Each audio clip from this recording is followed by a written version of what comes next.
This is a production of Cornell University.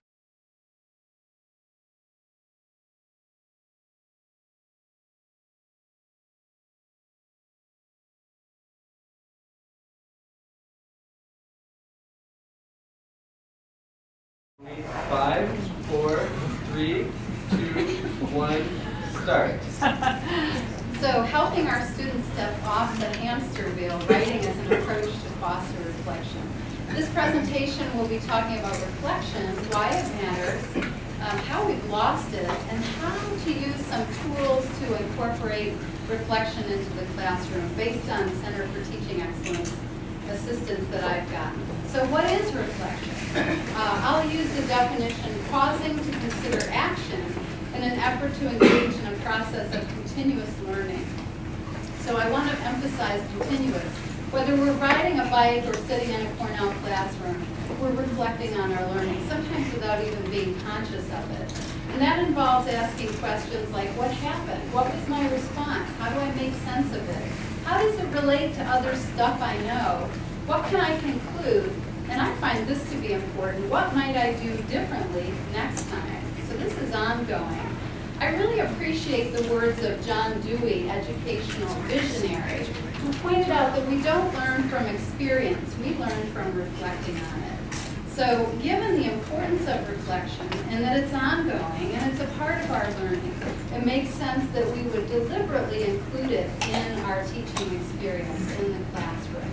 It's so important to our learning experience. I appreciate this student's perspective. She said, I have a difficult time talking about myself, and I don't often pause to consider my strengths and weaknesses. She went on to say that reflection really impacted her because she was applying for jobs, and this helped her think about her strengths and weaknesses, put her best foot forward. Let's pull that word out of her quote, or those words, don't often pause.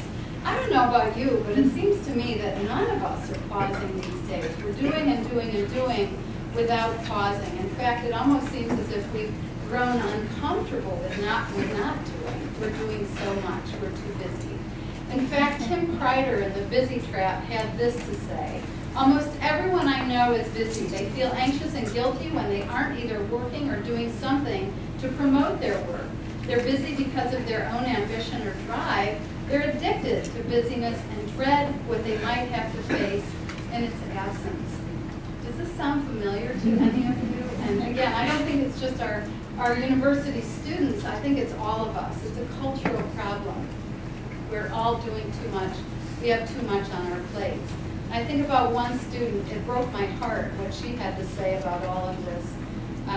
She went on to tell us that in her view, I'm no longer able to express myself as I once did because I'm too tense and too critical to let myself go.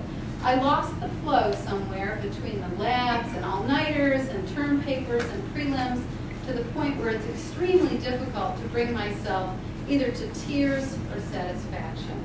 This is not what we want to see in our student body.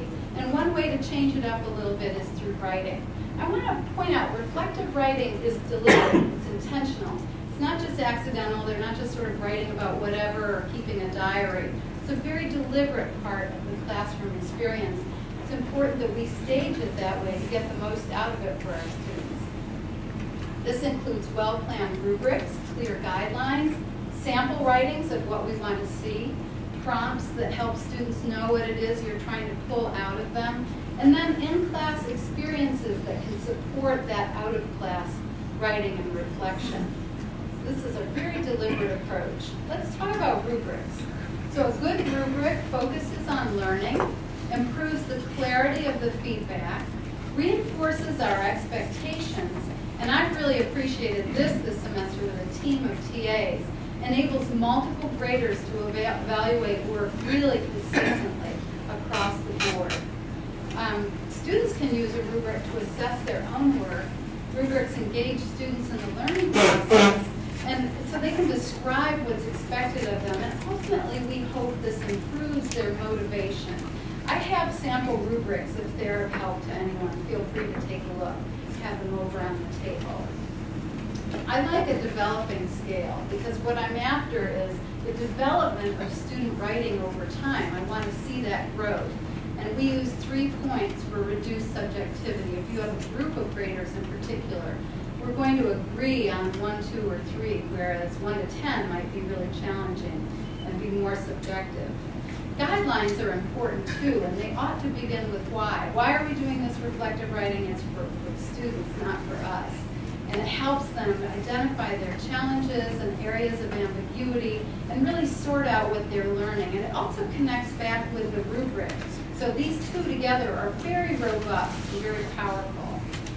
Sample writings can show students exactly what you're looking for from them. You can offer here's a high quality paper, here's one not so much, and here's one that really isn't reflection at all. So they can see exactly what's expected of them. If they and you are new to reflection, this can be very, very helpful. Meaningful prompts are important too.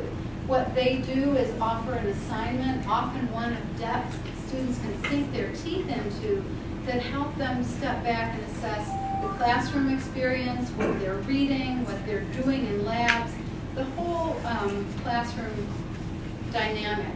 So you're giving them a really toothy prompt. And then just some other considerations to support reflective writing. Occasional in-class free writing, pausing after 10 or 15 minutes of presentation, having them write, and then hand it in to you, can have you see how they're assessing what's happening in the classroom. Can almost be a dialogue to let you know what they're really grasping. Peer review is helpful as well. So from this presentation, I realized I'm going to put my money where my mouth is, and the last 2 slides, I'd like you to just pause for a moment, and then this very quick 6-minute presentation, just reflect on what did you get out of it? What resonated with you? Anything new or surprising? Anything that didn't resonate with you? Just pause for a few moments and think about, what did you get from your presentation?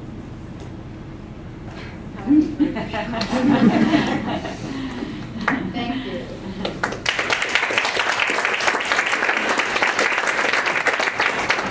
In 5, 4, 3, 2, 1, start.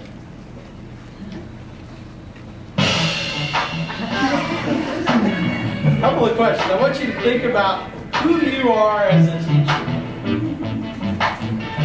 Dash in your frame of reference, or who do you want to be, right?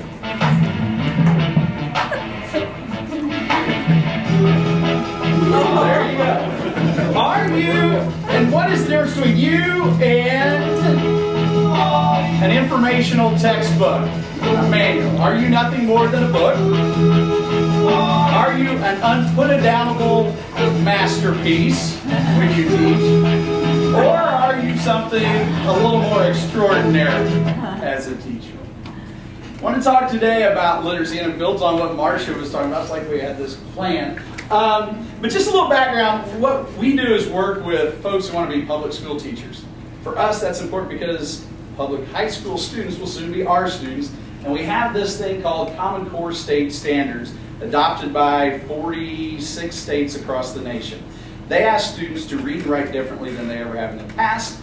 Up to 70% of that reading and writing at the senior level will be informational text with a task like that, where students read a couple of articles about biofuels, for example, and then have to find one other source of their own, take a stand on the issue, and then write a policy paper to a local policy maker. Scores will be based on things like the position, the comprehensiveness, the support, organization, clarity, fluency, and then editing for grammar and usage. And this is one of our teachers that we worked with in Oregon. It was so amazing how my students immediately jumped into it, read it, were excited about being asked to approach the reading from a different perspective and share out with their group members. It was very empowering and wonderful to see them actually reading the content for the first time. Crystal's referencing some of the literacy strategies we've used in her high school classes that could be adaptable to a college course. One of the strategies is this thing called a concept of definition map. It's just simply a graphic organizer. We'll show several graphic organizers. If you don't use graphic organizers in your teaching, I'd encourage you to think about that. In our publications, we use models. Those are graphic organizers. This is a different one, a Freyer model. And what we know today as a teacher, a lot of ways can be found on these kind of contraptions. How we learn is by manipulating that information. And so I took the concept of powdery mildew and thought about what it might be confused with, some symptoms, some cures, some prevention. Another kind of a graphic organizer is a Venn diagram. I tried something, I just remember the hops presentation, so I went with what I knew, ales and lagers, and just comparing and contrasting. Most of our literacy strategies, or there's a growing body of researchers who say of the thousands of literacy strategies you can use, it might not be such a big deal which strategy you use, as long as you use something where students are manipulating and transforming the information. Here's another kind of a graphic organizer, a comparison contrast map. Down the middle we have our criteria that we want to assess two different kinds of ideas. Where should I focus my teaching attention, content or process, and we compare the two. One of my favorites that I've used anytime I have a struggling student in class is Cornell Notes. How many use Cornell Notes? Shame on you, we teach here. So we have a section for the notes that the students would write in class. At home tonight, they'll write a keyword index, and then tomorrow before class, they come in and write a 2 or 3 sentence summary of that information. So they touch the information at least 3 and probably 4 times because they've listened to you once. Another strategy our teachers have used, like Crystal, are things called admit or exit passes. Might tie into Marcia's reflective writing. It's anonymous. Use index cards at either the beginning or the end of class. Those are the admit or exit passes.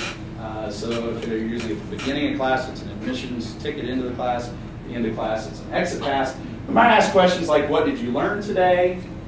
What are the confusing points about today's lecture or yesterday's? And then what questions still remain after we've discussed all of this? So it gives you immediate feedback on your teaching episodes. Changing teaching practice is not easy, as we found working with high school teachers. I guess it's fairly similar here. One of the criteria is fostering and sustaining community of practice. Not every day are things going to go exactly as planned. We have to face reality that we're plant scientists, not rocket scientists. And we approach literacy, the writing, the reading, not as, it is good teaching, but it's essential to what we do. We're experts in horticultural fields. We read and write. And we use information. And it helps students build vocabulary as well. Maybe a mistake to go totally wireless. You may have to use some of writing, which is an old-fashioned. I carried a pencil to a meeting a minute ago, and the lady said, "What is that?" I go, "It's a pencil." Seriously. And begin with authentic horticulture learning, not with the literacy. Because those Common Core state standards, when we're working with high school teachers, they want to force reading and writing into everything. It's just not natural. It needs to be authentic. Read and write where it makes sense in your classroom. But do so in a way that you can maximize the academics, the reading, writing, the reflection that is actually embedded in learning good horticultural science and practice. Is that there? No, my computer went to sleep. It should not be counted against my time. Because it does, changing practice does take time. It takes time and effort. And so if Marvin wants you to teach a new class, that takes time. If you want to adapt your practice of teaching, that takes time as well, because it's uncomfortable the first couple times you try reflection or try graphic organizer out with your students. They feel the awkwardness and tension. You feel it, but after a while it becomes a habit. You are better than a book. Whoever you are, better than a book. You're better than a bestseller. How we be the best teachers that we are. I think literacy has a role to play in our teaching practice. With that, thank you. Especially Neil for making me get outside of my comfort zone.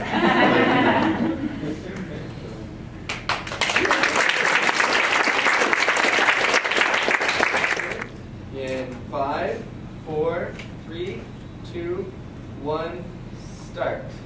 Okay, thank you, Neil. So we're going to be talking about extension today and about the regional teams, which have really been growing. Even though we've had these for a number of years, I think we're really seeing a growth today. And I think it's really good news. In fact, I think there's some better news about extension and what's happening in extension than we've seen in many years. there's a lot of people here in this audience that probably don't realize what it means to be in a land-grant institution. We have a lot of students here, and I just want to make sure we're all on the same page. Really focusing on the Smith-Lever Act, which established extension throughout the United States, even though a lot of states were doing that previous to 1914. In New York, we just celebrated our 100th anniversary this year, in 1912. The difference between a regional and county-based is that, again, county-based tended to be a generalist. They might do everything from working with animals to working in 4-H to working in crops, as compared to a person over here in most counties. I threw a picture of Bob Becker up there. For those of you that remember him, Bob was my predecessor in the job and worked a lot with setting up regional teams. You can see that we've got, right now in New York, 10 regional teams, 34 specialists. That number is going to be going up. But what's missing? Ornamental horticulture. We do not have an ornamental horticulture team, and that's something I think we really need to change in the future. And I'm not sure what the history of that is that's caused that. You can see here, just some on the upper left-hand side, we see where the Cornell vegetable program, the counties that they're working in. Over in eastern New York, we've got counties that the vegetable team is working in.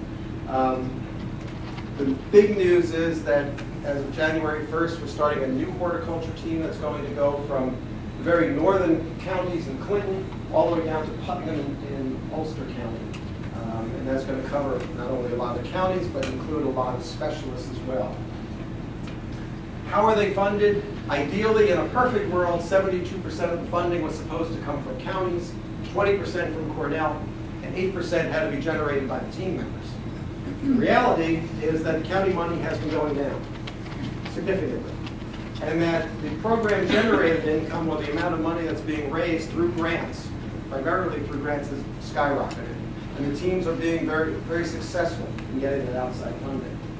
In terms of how we set these teams up, the vegetable team, which is the one I'm most familiar with, but most have similar setups, is a leadership team with Mark Giles, who should get a lot of credit for the growth of the regional teams, answering to us, answering to, I feel like a game show here.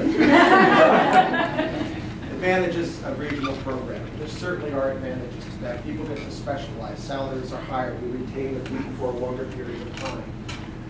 The technology we have allows for better connectivity between the people out in the counties and campus space. Why now? Recession has made the counties really rethink how they're funding their programs. And that's probably been the most important thing that's happened. The success of existing teams. The teams that are out there are doing very well. The stakeholders want to see those teams expanded. Certainly the faculty losses. Since 1994, which was the year I was hired, so there's nothing magical about that, but these are the people that were lost just in vegetable crops in the horticulture, Ithaca, and Geneva. Okay. We'd have a similar thing if we looked at ornamental hort or fruit. This is what we've gained. 2 good people in Anu and Phil Griffiths. But again, we've lost 10. We've gained 2. So where is that expertise going to come from? We've heard from Jan Nyroth, we're not going to be hiring additional people here at campus level. In fact, we're going to be going down. So we've got to be looking outside the box. Who's going to be doing a lot of the applied field work that was being done? In 1994, on the left side, are names of people that were working in extension at that time. Over here on the right side, you see the people that are working here now. Quite a difference between what we lost in faculty gain and what has been an extension, and what remains an extension that is growing. So again, the extension folks are the ones that are really stepping up to do a lot of the applied research. Research component is expected. Developing a regional national reputation is expected. Grant writing and success in garnering those grants and publishing. All of those things are going to be expected from these people, and they are doing that. So, for example, we've got Judd Booth, who's really taken a statewide lead in working in high tunnels. Christy Hopting, with the retirements of faculty, has taken over a lot of the onion work that was being done in the field. Chuck Bourne, again, doing a lot of the equipment work over in the Capital District. And Crystal Stewart has been the one that stepped forward to lead the work in garlic. Okay, so these are all regional extension specialists that are doing work that a lot of the faculty was doing before. Invasive species becoming more and more important. These folks are there in the front line, okay, working with the faculty, putting together those programs to try be able to be proactive when it comes to sweet midge or Drosophila or stink bug. all those things. There are challenges. The counties want to know, what are you doing for me in my county? I'm still funding this. What am I getting? Outside funding, will it be enough? It has been. The vegetable team last year had 32 different grants, a 5-member team, that brought in over $500,000 total of grants for these. So again, the money does seem to be there. They are doing very successful. Will they have the expertise, the training, the background, and the facilities to go beyond just field research? That's going to be a problem. Will they be able to keep up or lead technological innovations? Again, not sure. You have to add ornamental horticulture to these teams. Either create a ornamental horticulture team or add these people to the existing teams, which is, I think, a good way to go as well. And finding qualified people has been one of the hardest things that we've had. We've just gone through 2 searches to try to find a person to join our vegetable team in Western New York. And we still have not found the right person for that. So again, the jobs are going to be out there. We need qualified people with at least a master's degree that have some training in horticulture. And I think I'm really excited about the people that we've got out there right now. And hopefully, some of you in this audience here, some of the students will think about a career in extension, because we need people. We need good people.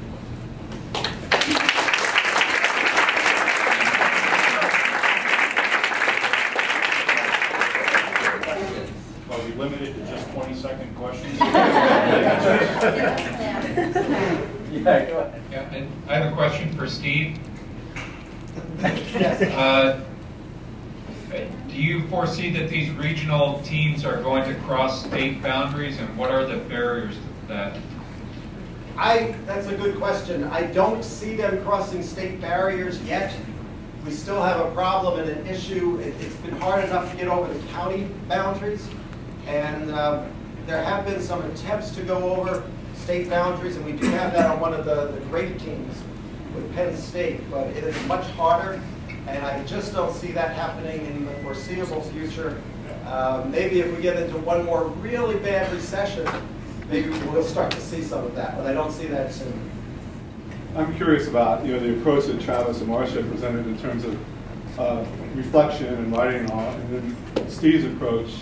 We talk about these regional teams. I'm wondering whether you're familiar, Steve, with any attempts to sort of use these higher level thinking skills and learning skills in extension. It seems to me most of the time we give presentations or we talk and we sit down, but the evidence shows that these other types of learning actually are more meaningful and more in depth. But I'm not aware of anyone who's been brave enough to go beyond just the superficial presentation of information and extension. I'm wondering if the regional teams think about pedagogy and alternate ways of presenting that might move in a direction that's a little bit more in line with what we can try in the classroom? The short answer would be no. We really, it's more of the sort of getting up there, reading a book, and just imparting the information and then sitting down. It certainly is going to be the next step, but I don't think I've really seen any extension presentations that are like that. Do you mind if I respond to that really quickly too? Yeah. It's also unfortunate that those of us, I feel like I notice it with both the teaching and extension component to my work. I have incredible resources on campus in the Center for Teaching Excellence to guide me in preparing my courses. But it's interesting that we kind of don't have that equivalent in extension, and maybe someday that will change. That we'll have, because that really does help to get us outside the box and help us. It would be nice to have a similar sort of community of learners on campus in extension. That's good. Marcia, I think sometimes reflection has been considered sort of touchy-feely or something, and that's why I was very pleased to see you make explicit characteristics of reflection. But do you think reflection can be applied to a course, a more technical course, like say plant physiology or organic chemistry? Absolutely, that's a great question, and I have like 3 things that are popping into my head at once, and I'll try to sort them in order. What that brings to my, Ken's, for those, if everybody heard him, what about the touchy-feely thing? I've heard people say things like, I'm not really a therapist, so I shouldn't have to act like one, kind of thing. But, 50 years of brain research has showed us, a lot has been revealed in brain research, and it showed that you know, we don't think in our brains, we think in our minds, and our minds are, the mind involves processes throughout all of us, including our feelings, including the affective, and our students bring all of that to the classroom. They bring all of their attendant humanness and feelings. Anytime we have more than 2 people in a room, we have that. And in fact, our learning outcomes talk about what we should say, do, think, and feel. So it is a part of the class. So the question is if we want to guide that effectively, and I think we do. So yeah, I think, and it can also reveal when we ask those kinds of questions, you know, sometimes I think people have a personal discomfort with emotions, and that's a whole other ballgame. So how I think we can structure reflection is by being aware of our own limitations. I don't want to go over there. I mean, I don't want to talk about all that stuff. And you can pose questions. Think about anything in a course that people struggle with, any concept, principles, practices, and pose reflective questions around that so you know how they're processing what they're learning. So in plant physiology, it might be a certain approach that you know students struggle with, so you can pose reflective questions that get at that, and then you also know how they're learning what they're learning. But we can't avoid the human being that comes into our classroom, so it makes sense that we would organize it in a way that they're getting the most out of it. Did that answer your question? Okay. What's the last part of your scientific papers, manuscripts that you submit, the last section is called? Conclusion. That's reflections. Taken broadly, it's reflections about a very scientific, you know, what are the implications, how do we make sense of this, what other questions does this trigger? That can be a reflection in very bench science work kind of Liz? Travis, I have a question about your admit one, or the little things you would take from students on their way in or their way out of class. Do you then typically just use those for your own help, or do you then address specifically those the next class, or how do you sort of work with those little evalu things? Both of those ways. The majority of the students say similar things. Hopefully they get the key messages of the learning for that day's class. But then if there are questions or someone has a misconception in their writing, we'll use that as a reflection, a recap at the next lecture on the previous day's talk to bridge those 2 content areas. Sometimes if there are enough questions, we take a long discussion. You can turn some of those into a quick quiz if you wanted to the next day. But use that some way to bridge gap. If they got everything, there weren't many questions, then we wouldn't use them a lot. But usually you'll know where you're going to see students have additional questions or points of confusion. Good question. Okay. Have you thought about using class time in a different way? You guys just did these 6-minute kinds of presentations. Our typical class periods are 55 or 75 minutes long. Should we think in terms of repartitioning that? Like, here's my first 6 minutes.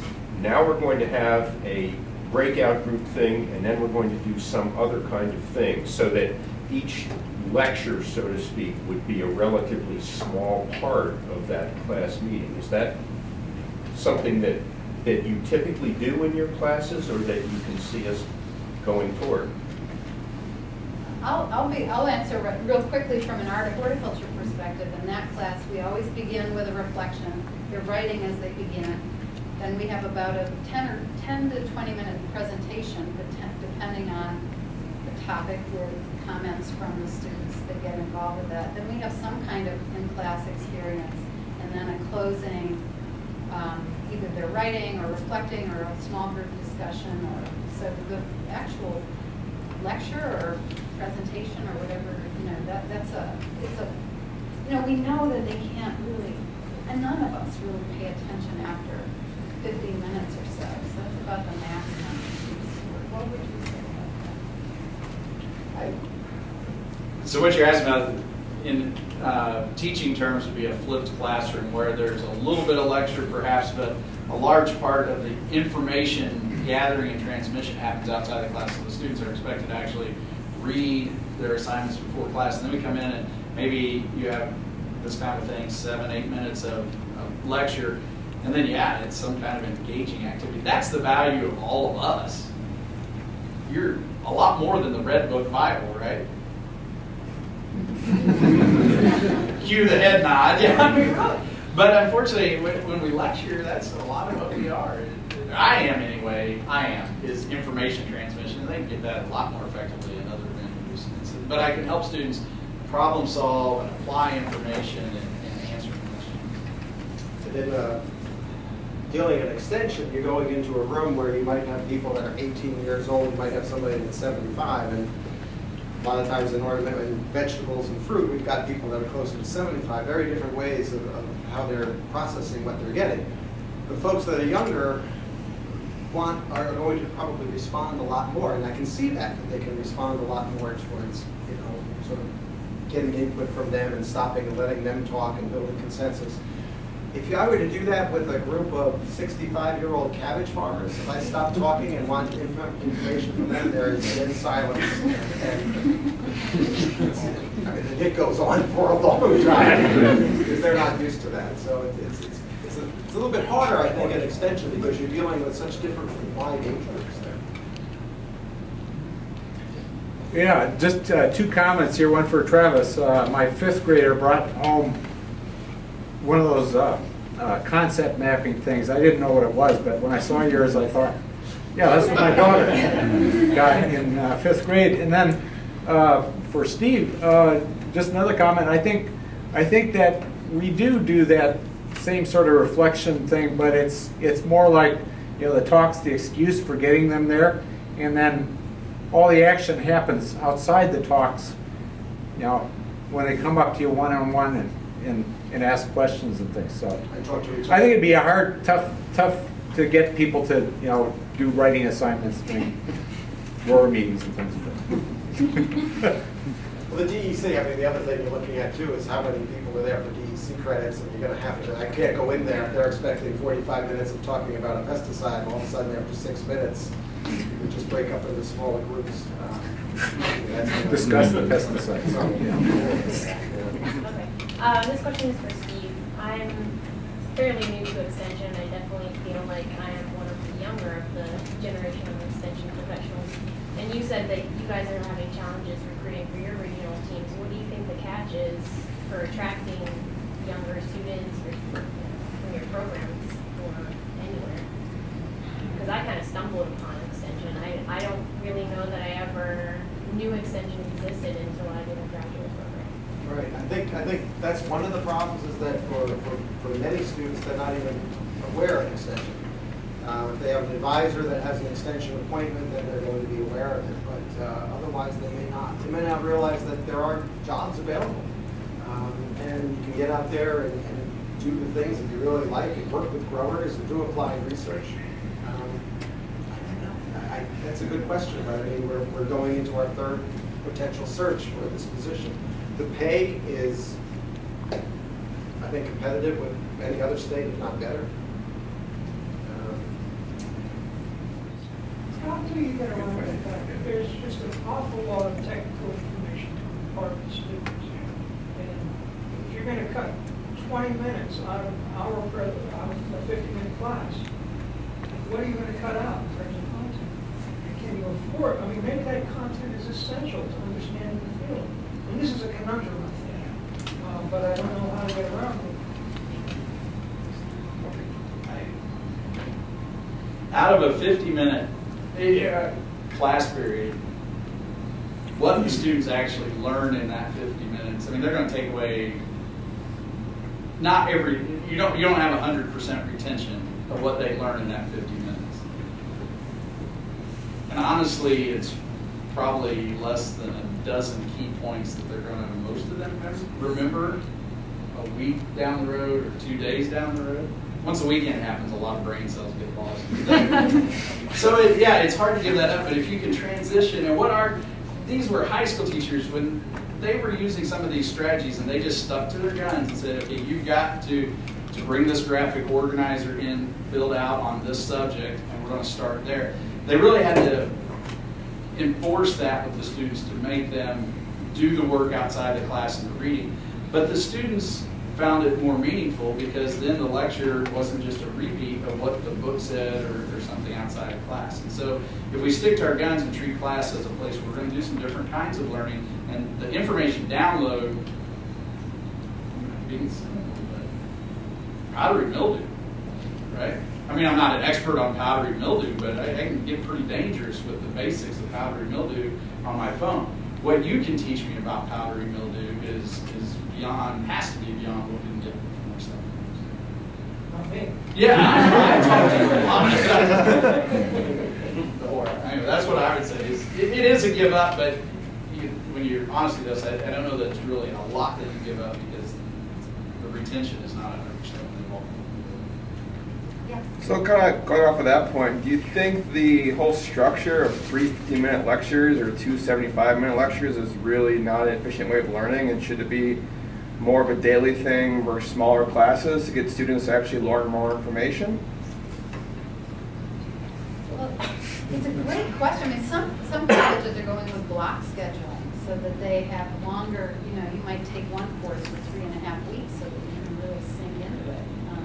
But I think that we have a lot of creativity within the short time frames that we have. I will say the classes I love are the ones that are all afternoon. The police class, art, horticulture, the ones that are 3 hours long. I just feel like you can do so much. What would you guys say? I don't know that it's the length of time, it's what you do with the time that you're given. And we learn things by taking hold of it, wrestling with it, manipulating. I mean, learning is an effortful process. One of the things we often hear people say is one of the best ways to learn something is to teach it, right? You heard that? Okay, that's pretty good. All right, well, you can break that down. How many times do you touch the content in order to effectively stand in front of a group without passing out, falling over, so that you can teach it, right? Do a little reading online or in a book. You take your notes from that reading, you develop an outline, you put together a PowerPoint, you might check a couple of facts, you might go find pictures and video, then you actually get in front of the students and lecture, let's say, they ask some questions. So yeah, primarily you've touched that content 7 times in teaching it. Well, that's how you learn. It's not that you're teaching it, it's because you have all these different kinds of interactions and different ways of, as Marcia said, being cognitive with the thoughts, being effective, being physical with your content, whatever. I mean, it's all of that put together is how we learn. So within 50 minutes or 75 minutes, if you're just lecturing, students are getting it one way.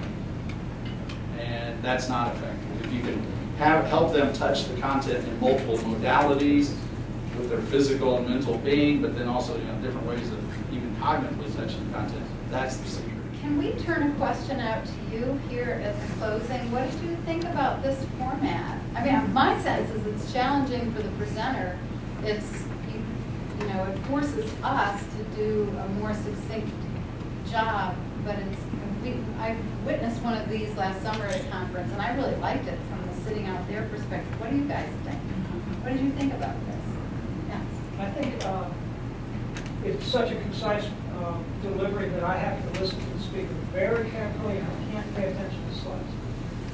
I can't read the slides if there's too many words. Other thoughts? Any other opinions? There were times when I wished I could just pause the slide for 5 extra seconds. and so if it wasn't exactly a 20 second, maybe the speaker could still control the remote or something to advance the slides, but have it be close to 20 seconds per slide. Yeah, it felt fast. We were just Could we have a show of hands? Should we try it again next semester? Yeah. Yes. Who wants to volunteer? Yeah, that's right. Camille asked this a month ago. I'm like, yeah, sure, 7 minutes, no big deal. And I procrastinated. And I had the ideas rumbling around my head for a couple of weeks, and I had some of the slides already ready to go, but not in a format that we could do the 20 seconds. I sat down at 1 o'clock yesterday afternoon and started working on this presentation. But I walked away from the computer at 7 o'clock last night. So this 7 minute presentation for me was probably 4 solid hours of, but I mean, a lot of it was me going, okay, I got to clip that video. I don't have the software to do it. I got to find that online. So now it would be faster, but I'd encourage you to do it. It really challenged. It was a fun challenge, and I, no joke, hate Neil for that. Thank Neil for asking me that. But it was fun. It was fun to see the other two that did a wonderful job. I picked one class and everybody did. Thank you, guys.